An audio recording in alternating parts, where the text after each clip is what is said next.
Ahead on the right, you should be able to see a long, narrow neck of land extending out into the bay. This is Point Blunt. At the tip of Point Blunt is one of 3 light stations the U.S. Coast Guard operates on Angel Island. The other Coast Guard light stations are at Point Stewart and Quarry Point. These modern light stations are all automated. They serve as a constant aid to ship traffic in San Francisco Bay. Shipwrecks are always a danger when the bay is foggy. The earliest warning system on Angel Island was not a lighthouse, but a fog bell. Juliet Nichols was the bellkeeper in 1906. One evening when she was alone, a heavy fog shrouded the bay.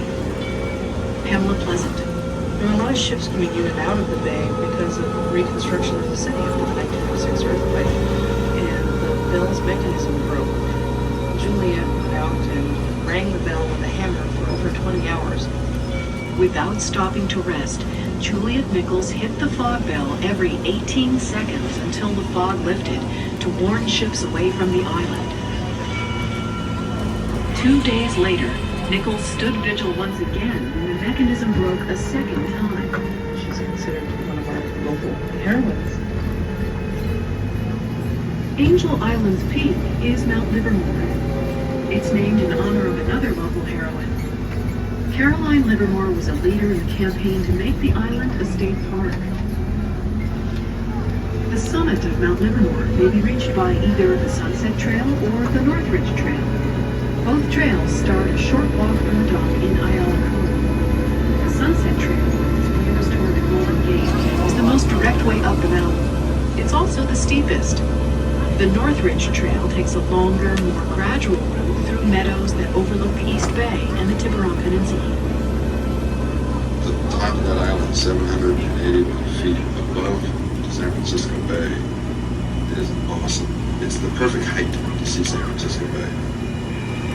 From the top of the island, there's a 360-degree view of the bay. On a really clear day here, we call it a 5-bridge day. Besides the Golden Gate Bridge and the Oakland to San Francisco Bay Bridge, the 5 bridges hikers can see are the Richmond-San Rafael Bridge, the San Mateo Bridge, and the Dumbarton Bridge.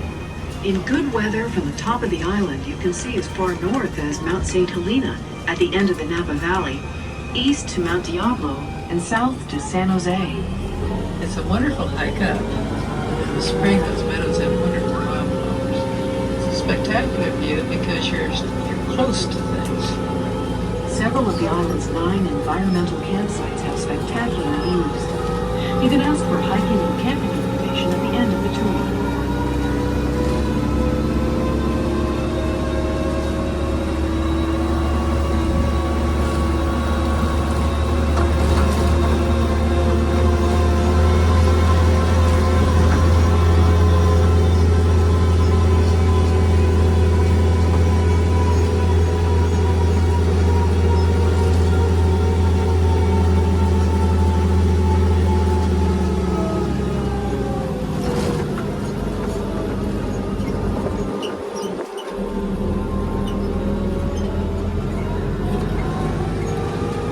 Angel Island has its own unique habitat. The number of animal species is limited. Most visitors are surprised to learn which common animals are not found here. For example, there are no rabbits, squirrels, opossums, skunks, foxes, or coyotes. There are also no poisonous snakes.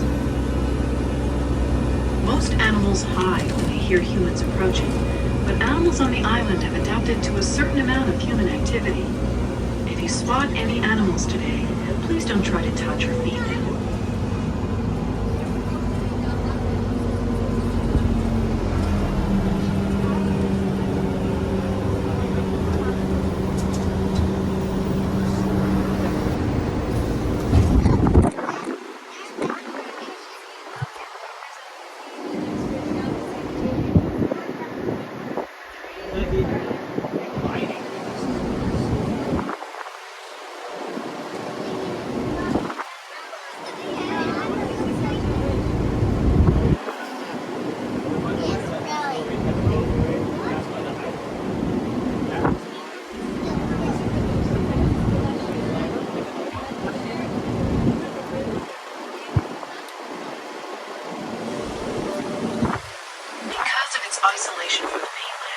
Angel Island is a unique habitat for humans as well as animals. Today, only a small number of people live on the island. Residence is limited to park staff members and their families. About 20 to 25 people usually make their home on Angel Island at any given time. For the few who live on the island, daily routines can easily become an adventure. A trip to the grocery store, for example, is often a day's work. For Mary Noyes, the island's peaceful isolation was its own reward. Weekends particularly, there'd be lots of people around. We enjoyed them. It was fun. That's why we were there.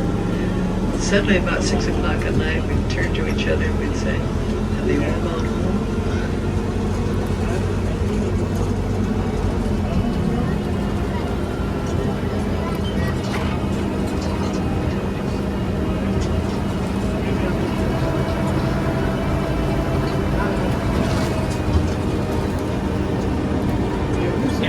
You'll see a plateau on the left-hand side. That was the Nike missile site.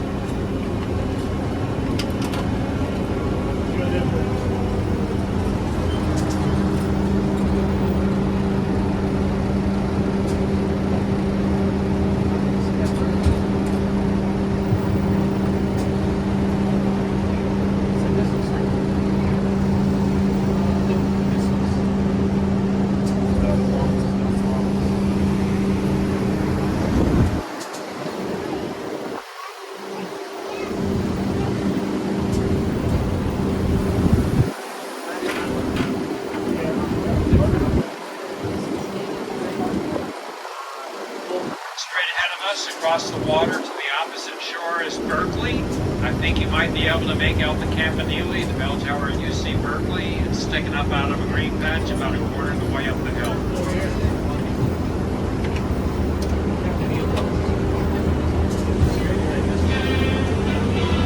In 1900, all Army installations on Angel Island were rechristened Fort Mcdowell. Camp Reynolds became the West Garrison of the fort. Command headquarters was located at the East Garrison, and it became the center of activity on the island. Fort Mcdowell was used first during the Spanish-American War, then during the Philippine insurrection that followed. Then it was used during World War I, and then extremely heavily used during World War II, especially when the United States got involved in the war in the Pacific Theater. Our next stop is the East Garrison. We'll be there in about 5 minutes. When people say Fort McDowell, they usually mean the East Garrison. The first installation at East Garrison was a tent hospital. Troops who served in the Pacific often were exposed to malaria and other tropical diseases. They had to be quarantined, usually for 40 days. Where better to isolate troops than Angel Island? Next, Fort McDowell became a depot for recruits and a port of embarkation for duty in the Pacific. Recruits were trained and equipped here before they shipped out. Soldiers returned from duty overseas to be given new orders. Fort McDowell processed around 30,000 men a year. Angel Island saw its heaviest use during World War II. When he was a serviceman, Ted Weber passed through Fort McDowell during World War II. Well, I first saw Angel Island in August of 1944. I had been overseas and was shipped back through the port of embarkation here in San Francisco. So on that morning that we came through the Golden Gate Bridge, it was early morning. Everybody was very emotional. They played California Here I Come on the loudspeaker system, and so help me, everybody stood there crying.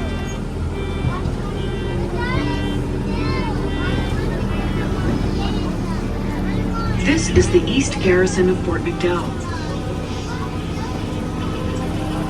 To the left is a row of 3-story buildings. These were officers' quarters. Now, park personnel and their families live here.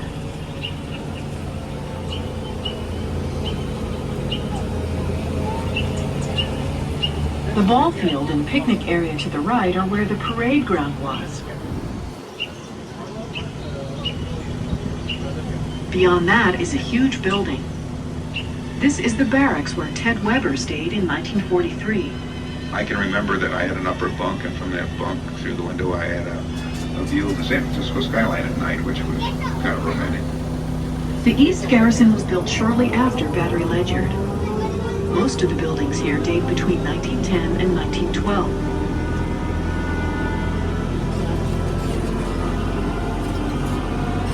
Fort Mcdowell was part of the San Francisco Port of Embarkation.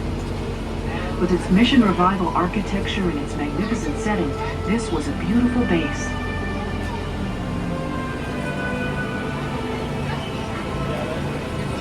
As the train travels along Officers Row, notice the stand of cypress lining the right side of the road. These trees were originally a well-trimmed hedge. On the right, the building with the red tile roof was the Post Exchange, or PX, and across from it, the large building with the curved roof was the mess hall.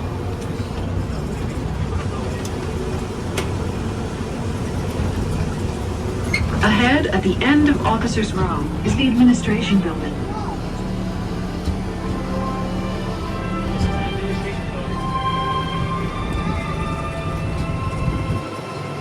Once we've passed the Administration Building, look for a newer yellow building on the left. I remember the chapel very clearly, perhaps because it was a prototype of Army chapels all over the world. It was exactly like the Army chapel in Fort Riley, Kansas, for example. This chapel is open to the public. It's become a romantic spot for weddings. Past the chapel is the hospital.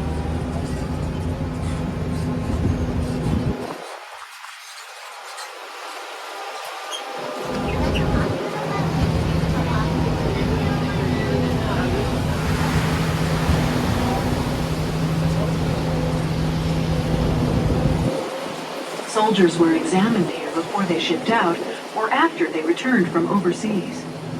It was last used as headquarters for the Nike Missile Command. You can still see the crossed cannon artillery insignia at the top of the building. The most exciting time at Fort McDowell came at the end of World War II, when ships loaded with returning servicemen poured through the Golden Gate. A sign on the south slope of Angel Island in letters 60 feet high said, "Welcome home, well done." In 1946, the Army closed Fort McDowell and declared Angel Island military surplus.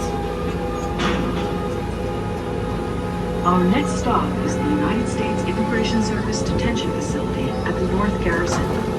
We should be there in about 4 minutes. Until recently, the history of the immigration station was known only to a few. Between 1910 and 1948, oil was the Ellis Island of the West. Immigrants came through here from countries around the Pacific Rim, including China, Japan, Latin America, Russia, Korea, and the Philippines. Paul Chow is chairman of the State Advisory Committee that promotes awareness of the Angel Island Immigration Station. The Europeans have Ellis Island when they call home. This is Angel Island. This is where the Asian can call America home. Between 1882 and 1924, the U.S. passed 4 acts to exclude Chinese who wished to immigrate. Even so, Chinese continued to come to the U.S. because China was a nation on the brink of ruin. So the young people between the ages of 12 and 21 have to leave the country in order to make money so that their family can survive. After the exclusionary laws were passed, only ethnic Chinese who were already citizens could remain in the U.S. The one loophole was that relatives of citizens were allowed to join their families in America.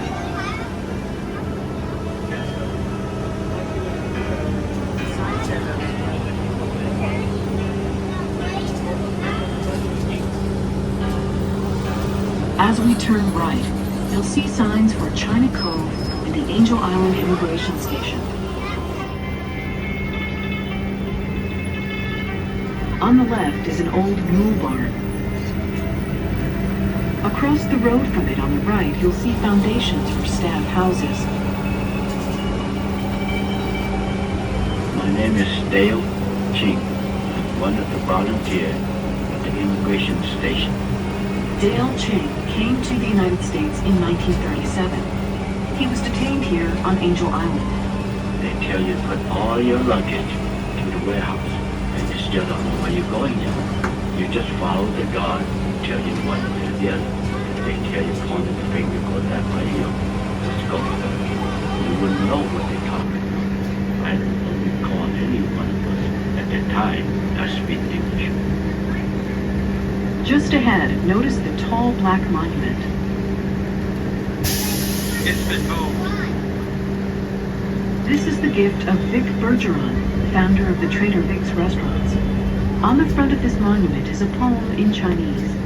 In English, the poem reads, "Leaving their homes and villages, they crossed the ocean only to endure confinement in these barracks.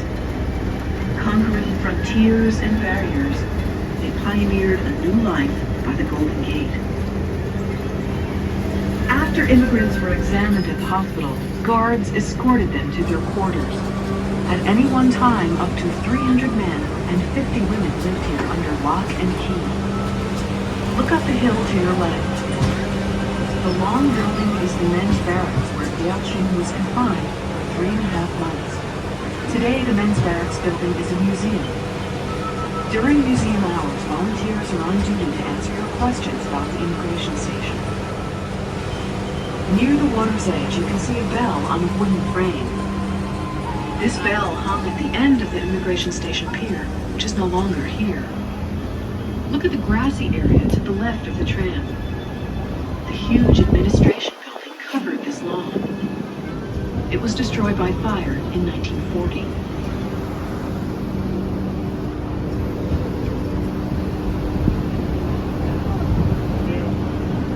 We'll be here for 5 minutes. You're welcome to step off the tram and take a look around.